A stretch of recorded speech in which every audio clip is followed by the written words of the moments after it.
The arrival of the altars. The world changed instantly when a massive boom split the sky and mysterious altars rained down, bathing the globe in a strange purple light. For the protagonist, a young man from Dragon Nation, this apocalyptic event arrived at his lowest point. He was a corporate slave who had just been financially drained, used, and coldly dumped by his materialistic ex-girlfriend, Vivian, for a wealthy man in a Maybach. As the altars descended, an agonizing pain stabbed through the protagonist's eyes, awakening a unique great ability, the Eye of Truth. While the rest of humanity was left to blindly guess what to sacrifice, he could see the hidden data of the universe.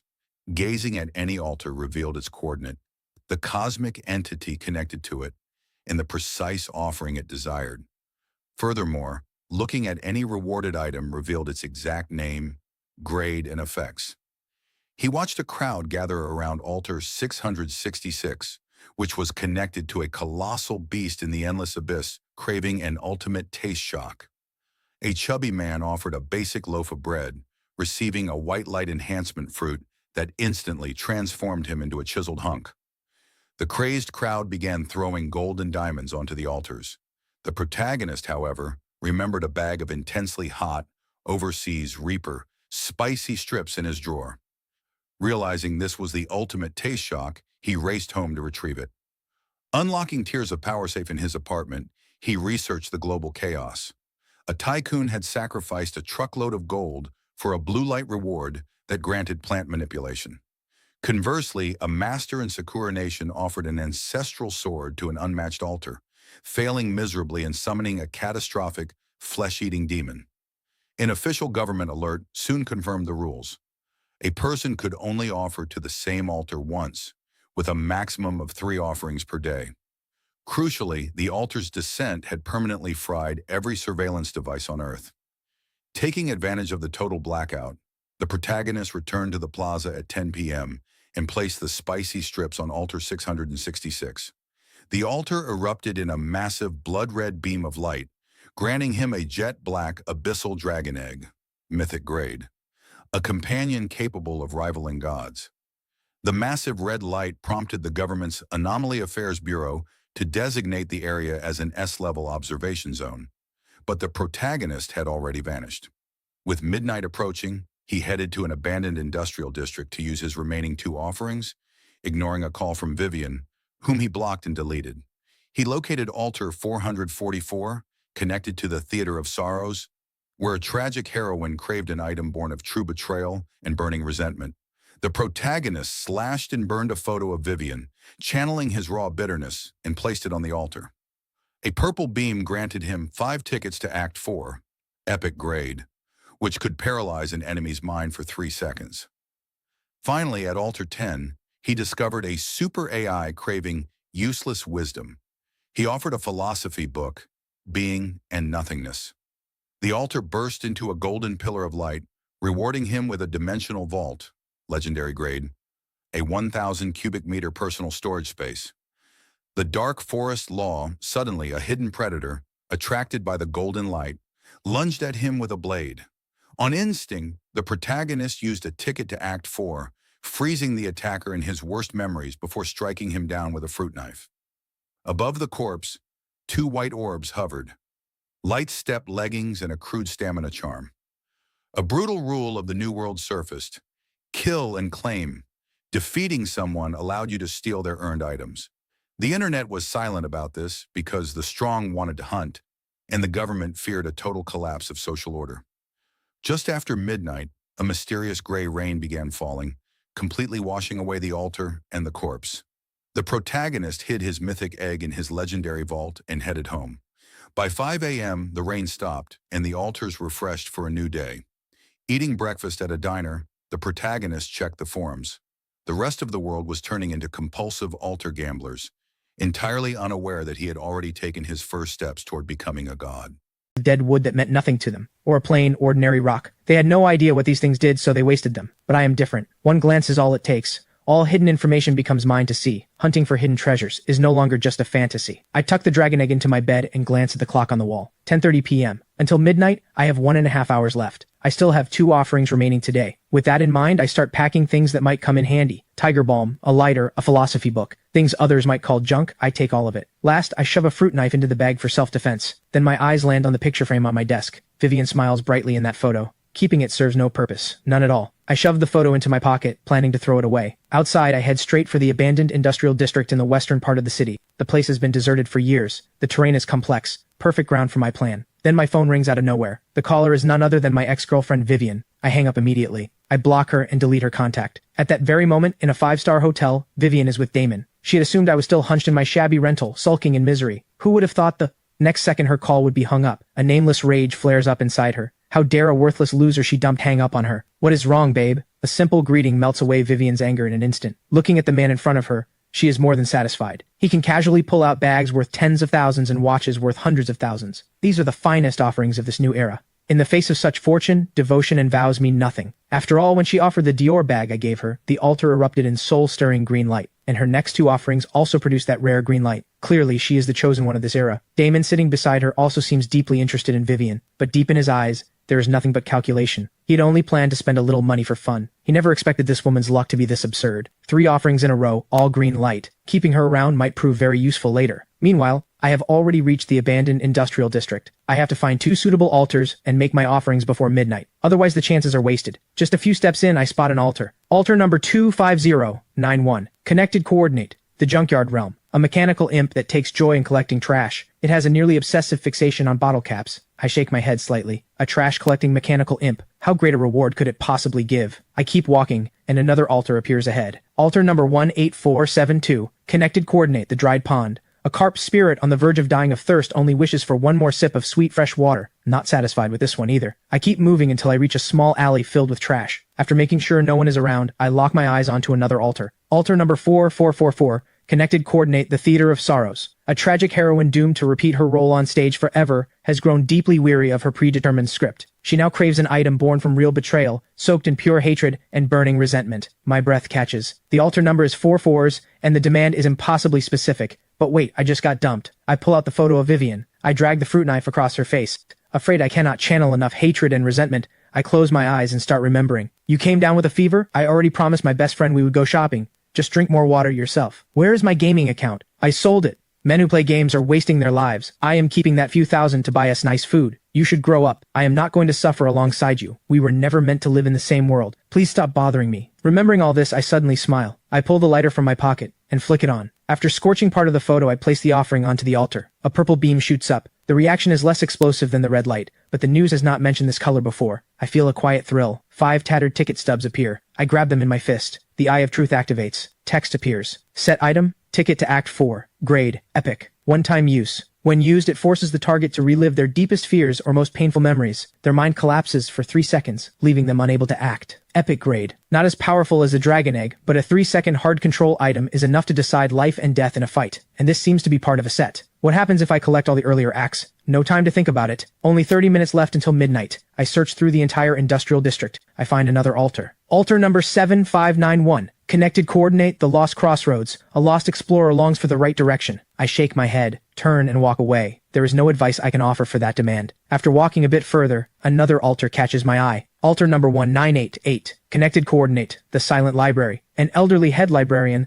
longs to hear one heartfelt word of praise from another. I almost choose this one. But then I remember the bitter days I have lived through. I have to maximize my gain. After wandering around in a wide circle, I finally discover a massive factory workshop. Inside is an altar. Altar number 101010. At first, the number does not impress me. Then I realize something. This number is binary code. A line of text appears. Connected coordinate. The Logic Singularity. A super AI on the verge of awakening self-awareness. It has mastered every form of complex reasoning, but still cannot understand one paradox. Why do intelligent beings ponder questions that hold no meaning for survival? It craves a sample of such useless wisdom. I decide instantly. This is the one. I pull a book out of my backpack. A philosophy book called Being and Nothingness. The match is absolutely perfect. I place the book on the altar. A piercing screech tears at my eardrums. The air fills with the burnt smell of fried electronics. I panic for a second. Did I just fry the AI's processor? Then suddenly, a pillar of golden light bursts toward the sky. The entire workshop is bathed in light. My heart pounds wildly. In just a few hours, I have collected red, purple, and gold lights. 3 colors not even reported online. Suddenly, a deadly chill rushes at me from behind. The bright light lets me catch a glimpse of a dark figure. He charges at me with inhuman speed. His blade is about to plunge into my back. But the next second, the attacker's body suddenly freezes. A scream of agony follows. His knife clatters to the floor. He clutches his head in pain. Because in the split second before I could react, I had already used the ticket to Act 4. 3 seconds of being trapped in his most painful memories. I yank the fruit knife from my waist. One swift strike, and he is finished. Then I lean against the wall, shaking uncontrollably. It is my first time killing someone. Looking at the corpse, I turn my head and throw up everything in my stomach. A moment later, I force myself to stand. So high-tier light pillars mean opportunity, but they are also a death warrant. They attract predators lurking in the dark. Then I notice something on the corpse. 2 dim white orbs of light hover above the body. The Eye of Truth activates. Light step leggings, grade, common. Slightly increases movement speed and jumping power. Status, unbound. I look at the second item. Crude stamina charm, grade common. Slightly increases physical endurance. Status, unbound. Those words send a shock through my mind. A brutal rule surfaces in my head. Kill and claim. Take down a target, and the items they earn through offerings become yours. This guy had 2 practical items on him. He has probably done this to others before. So why is the entire internet full of light pillars and rewards, but not a single post mentions this risk? The more I think about it, the colder my blood runs. It is not that nobody knows. The ones who know have all chosen silence. Some of them are like the corpse on the ground. Others want to be the hunter. And some simply do not dare to speak. The government, for example. Announcing this would be admitting that the existing social order has already collapsed. The Dark Forest law is taking over. The entire world would spiral into chaos. With that thought, I cannot afford to waste time. I gather up the 2 white orbs and look toward the center of the altar. A fist-sized metallic cube sits there. The Eye of Truth activates. Dimensional vault. Grade. Legendary. Once bound, the user gains a dimensional space with an initial volume of 1,000 cubic meters. Altar-related items can be stored or retrieved at will through thought. Legendary grade. And a logistics-type item. I immediately think of the dragon egg back at home. Storing it in this space is the safest option. The instant my finger touches the cube, a vast space opens up inside my consciousness. With a single thought, I drop the tickets to Act 4 inside as well. Once it is done, I check my phone. Just past midnight. I sheathe the blood-stained fruit knife and prepare to leave the place. But just 2 steps out, a massive bolt of lightning rips across the sky. Huge raindrops crash down. A moment ago the sky was clear with bright moonlight. How is it suddenly pouring? This rain is wrong. I freeze in place, not daring to make a move. I have an umbrella in my bag, but I have no idea if this rain is dangerous. After all, if altars can fall from the sky, rain that mutates people is not out of the question. I pull out my phone to check. Sure enough, the forums are flooded with posts about the rain. The hot topic minutes ago was offerings. Now it is all people asking, is it raining and thundering on your end too? Guys, this rain is definitely off. Do not let it touch you. Watch out for mutations. Oh no, I got rained on. I have never even held a girl's hand. Please do not turn me into a zombie. Post refresh at lightning speed, and my heart sinks bit by bit. If this rain really does infect people, the consequences are unthinkable. Before I can come up with a plan, a red flagged post makes my heart drop. Holy crap, something huge just happened. The altars are gone. After collecting the red, purple, and gold lights, 3 colors that have never appeared online, I had been getting ready to head home. Then the clear moonlit sky suddenly turned into a downpour. The forums are flooded with posts about the rain, refreshing faster than I can read. But the most alarming post is not about the rain. It is the red-flagged headline. Something big is happening. The altars are gone. I whip my head around to check. Sure enough, the altar behind me has vanished. And to my horror, the corpse from before is also gone. But I am certain no one has been here. The only explanation is the rain. When it falls, the altars disappear. It also washes away every trace of the previous day. Combined with the destruction of all surveillance equipment worldwide, this is the perfect environment for murder and theft. Since the rain itself is harmless, I pull out my umbrella and head home. Not long after I leave, the Anomaly Affairs Bureau arrives at the scene. They quickly locate the workshop where the altar had been. Commander Ryan immediately turns toward the back of his team. A young woman in her 20s steps forward. After her offering yesterday, she gained an ability. Energy Rewind. It lets her sense the residual energy fluctuations in a space. The higher the tier, the clearer the trace. Agent Emily closes her eyes and starts to feel. Suddenly she lets out a stifled gasp and stumbles backward. Ryan catches her instantly. What is it? Emily breathes hard, her voice trembling. This is completely different from the previous scene. That one was a firefly.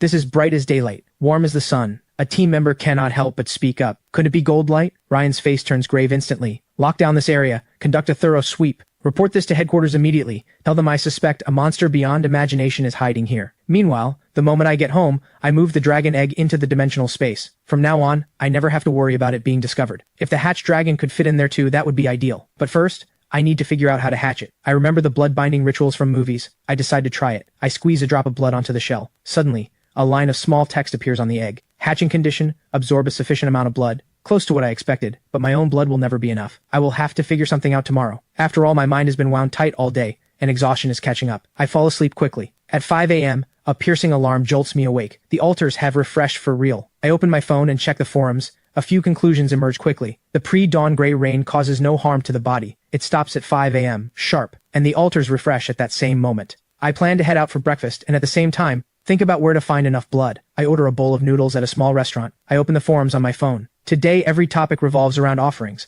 Plenty of people have turned into compulsive gamblers over the altars. While I am eating, I overhear a conversation at the next table. One of the men leans in and says in a hushed tone, "Look at all those people out there, obsessed with offering to altars, tossing antique jade pieces in there like degenerate gamblers. They have forgotten one important thing." The other man asks, "What could be more important than the altars?" People still need to eat. They have to eat. So food, oil, and rice are always essential. I am planning to snatch up a small food processing factory at rock-bottom prices. When those lunatics burn through all their money and come crying for food, I will be the food king of Riverside City. At those words, a bolt of lightning explodes in my mind. Food processing involves meat. And where does that meat come from? Slaughterhouses, without a doubt. If I can buy out a slaughterhouse at a bargain price, the blood problem solves itself. I rush back home, open my computer, and start digging through listings. Because of the altars, many factories are now up for sale. I quickly lock onto one listing. Small slaughterhouse on the western outskirts of Riverside City. Urgent sale due to personal reasons. Price negotiable. Without hesitation, I dial the number. We agree on a meeting time. After hanging up, I check my account balance. To some people, this amount would not even cover a single decent offering. But for me, it just might buy a private dragon's nest. 2 p.m. I arrive at the western outskirts of Riverside City. A middle-aged man comes out to greet me.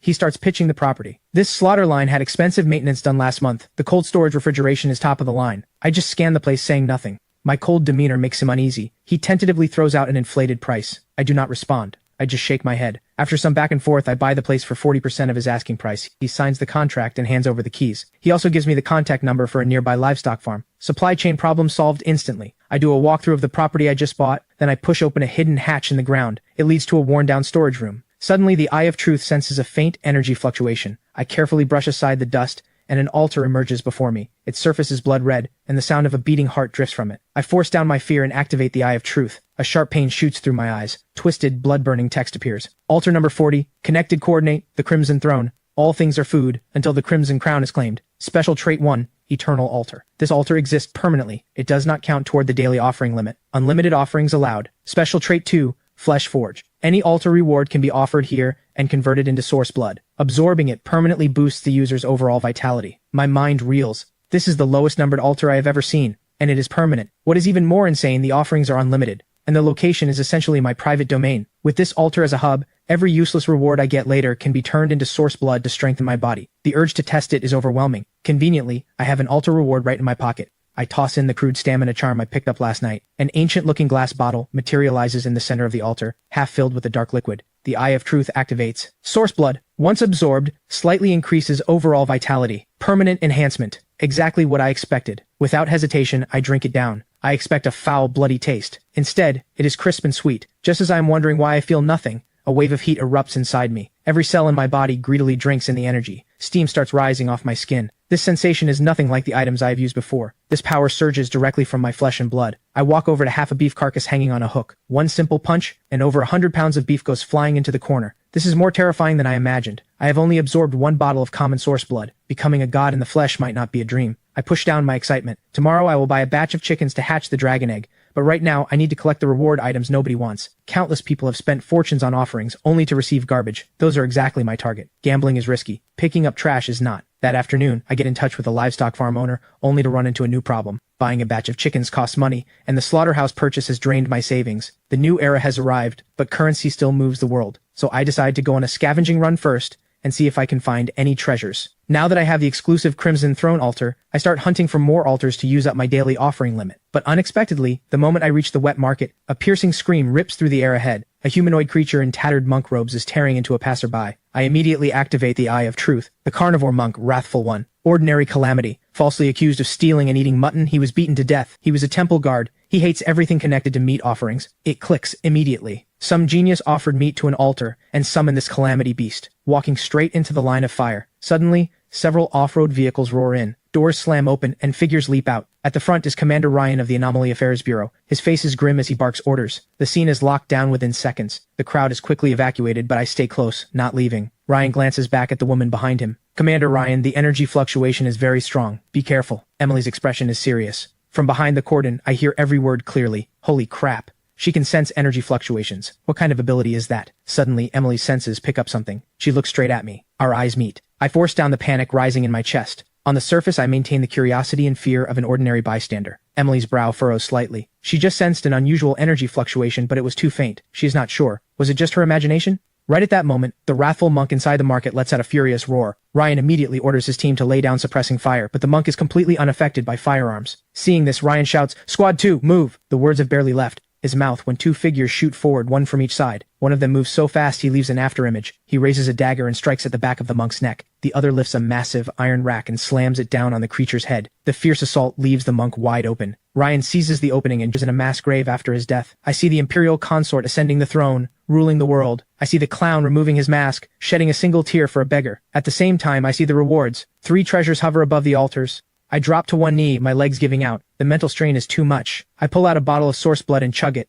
Massive life force flooding through my limbs, healing my wounds at an incredible pace. I slowly rise and walk to the White Tiger Hall altar. The Eye of Truth activates. Tyrant's Helm, Male Roll Series, Legendary. Function 1, Tyrant's Authority. The stronger your vitality, the heavier your aura. Increases physical damage reduction and damage proportionally. Function 2, Last Stand. When surrounded by 3 or more enemies of equal or higher tier, Tyrant's Authority's effect scales with their numbers. My eyes blaze. This passive is made for me. I move to the Changmen Palace altar. A jade pendant glows with shifting colors above it. Beauty's Pendant, Female Roll Series, Legendary. Function, Diversion of Disaster. All single target attacks aimed at you have a chance to be redirected, striking a random unit beside you instead. My face goes weird. This thing is creepy. Every assassin's worst nightmare. Finally, I turn to the Hall of Faces altar on the right. If the clown had not pushed me to the edge in those final moments, I would never have painted my face in blood. I am the opera itself. In a sense, this clown made me. I walk to the altar and gently take a dark red tooth in my hand. Reverse Tongue, Clown Series, Legendary. Function 1, Eye for an Eye. When affected by a negative status, has a chance to trigger a counterattack, reflecting the weakened effect back to the source. Function 2, a chance to reflect any negative status. My breath catches. In this superhuman era, curses and poisons come from every direction. If I can stack this chance high enough, I am untouchable. 3 legendary grade series items in one go. Pure profit. Finally, I look up,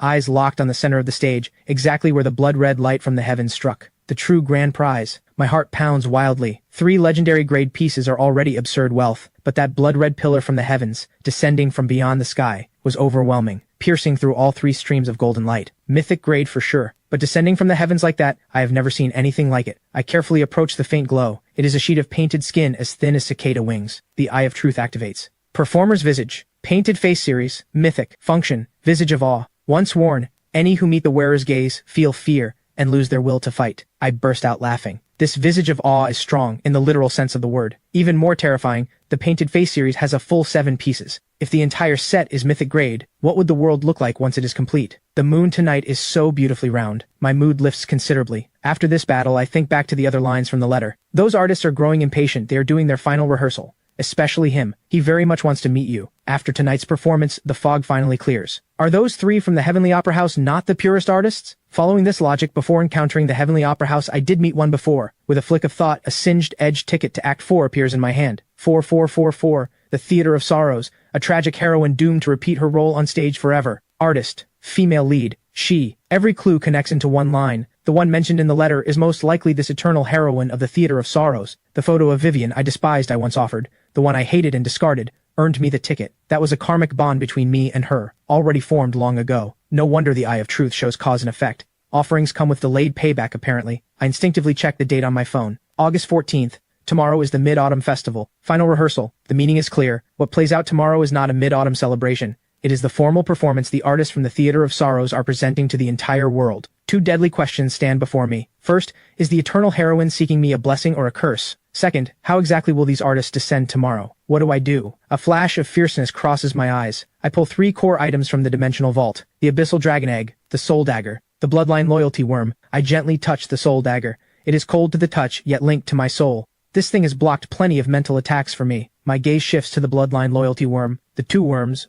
one large and one small, crawl obediently onto my fingertip. From now on, you bear the name Soul too. I will call you Soul Worm. Finally, I look at the Abyssal Dragon Egg nuzzling against my arm. Calling you Little Black sounds bad. Soul Dagger, Soul Worm, Soul Egg, the Soul Name team is officially formed today. My phone buzzes. David is calling. Mr. Ethan, Stella's test results are all in. Every reading is normal. Good. Happy mid-autumn. Also, I made contact with the Black Shadow. They let me in straight away as an Outer Core member. Outer Core. I pause. Same level as Vivian. Still second rate. But the Black Shadow's hierarchy seems to be incredibly strict. Besides Mr. Ethan, I have been assigned to a large logistics warehouse in the East District. East District. My eyes flicker with understanding. So it really is not that hawk guy's chemical plant. Remember, watch and listen. Stay safe. After hanging up, I sit under the eaves, drinking and eating mooncake. A bitter smile tugs at my lips. Dad, you better watch closely. The bright moon in the sky is swallowed by dark clouds. The world goes dim in an instant. Drip, drip, rain drops from the pitch-black sky. I check my phone. Midnight, August 15th on the lunar calendar. The Mid-Autumn Festival. Mid-Autumn peace and joy. May we all reunite. A few blessings, spending the last bit of warmth I have left. Killing intent rises instantly. It is time for me to take the stage. I pick up the large black umbrella leaning by the door. Whoosh! The black umbrella opens, shielding me from the gray rain that can wipe out any superhuman power. I do not look back. I step into the endless curtain of rain. Whatever unknown dangers are coming, I am going to take down a Black Shadow stronghold first. Black Shadow, here I come.